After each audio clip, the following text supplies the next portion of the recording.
हमको सिर्फ 3 मिनट देना, उस 3 मिनट हम समझा सकते हैं कैसे कंसिस्टेंसी को मेंटेन कर सकते हैं, कैसे अपने गोल्स को लेके, अपने स्टडीज़ को लेके कंसिस्टेंट हो सकते हैं through out the year, through out the time you have. ठीक है, जस्ट सपोज हम लोग डेली का हम सिर्फ 10 मिनट पढ़ते हैं। ठीक है, 10 मिनट हम लोग डेली का पढ़ते हैं, और जिसमें साल में हमारे पास कितने दिन होते हैं, 365 दिन होते हैं हमारे पास।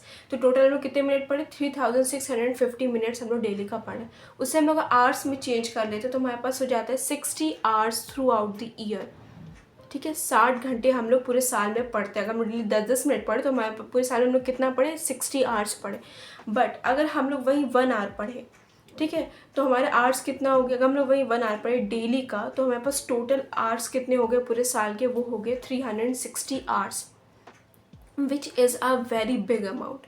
ठीक है, तो इतना मेरे कहने का और इतने कैलकुलेशन का मेरा मतलब ये था कि हम लोग को अपना टाइम डेली देना चाहिए, वॉट एवर द सिचुएशन है। चाहे हम लोग की तबीयत ख़राब हो, चाहे हम लोग कहीं फंक्शंस में गए हो, वहाँ से आने के बाद, या फिर जब थोड़ा सा फ्री हो, तो फिर उस वक्त भी हम लोग को अपने स्टडीज़ को 10 मिनट 5 मिनट देने ही चाहिए। वैसे तो हम लोग को और ज़्यादा टाइम बढ़ाना चाहिए, जब हम लोग के पास टाइम रहे तो हम लोग और टाइम बढ़ाना चाहिए, बट डेली का कुछ ना कुछ अमाउंट अपने स्टडीज़ को या फिर अपने गोल को देना ही देना चाहिए। ठीक है, और फिर अगर हम लोग इसी वे में अपना टाइम देते रहे, मतलब कभी 5 मिनट, कभी हम लोग 10 मिनट, कभी 1 आवर, कभी 2, कभी 3 एंड मोर देन डैट हम लोग देते रहे, और फिर उस टाइम को जैसे कि आज हमने 5 मिनट दिया, उसको हमने नोट करा, देन हमने सेकेंड हमने 2 आवर्स दे दिया, उसको हमने करा कि आज हमने 2 आवर्स दिए। अगर हम लोग थ्रू आउट द ईयर करें, फिर हम लोग कैलकुलेट करें, तो हम लोग 360 आवर प्लस हम लोग को मिलेगा टाइम। मतलब हम लोग ने इतने टाइम पढ़ा है।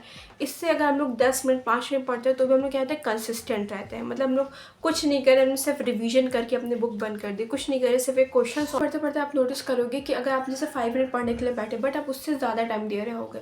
मतलब कोई टॉपिक उठाया कि अब ये 5 मिनट में सिर्फ हमें इतनी चीज़ें पढ़नी है, एंड आफ्टर डैट हम अपनी बुक बंद कर देंगे, हम पढ़ाई अपनी मतलब कर चुके हैं, कंप्लीट हो जाएगी, सिर्फ हमको 10 मिनट देना। बट आप जब उस टॉपिक में लग जाओगे, जब उस क्वेश्चन को सॉल्व करने लगोगे, तो आप देखो कि 10 मिनट से ज़्यादा आपका लग गया है। ठीक है, तो इस चीज़ से क्या रहेगा, हमारी कंसिस्टेंसी मेंटेन रहेगी, हम लोग अपने स्टडीज़ को, अपने गोल्स को लेके हम लोग कंसिस्टेंट रहेंगे।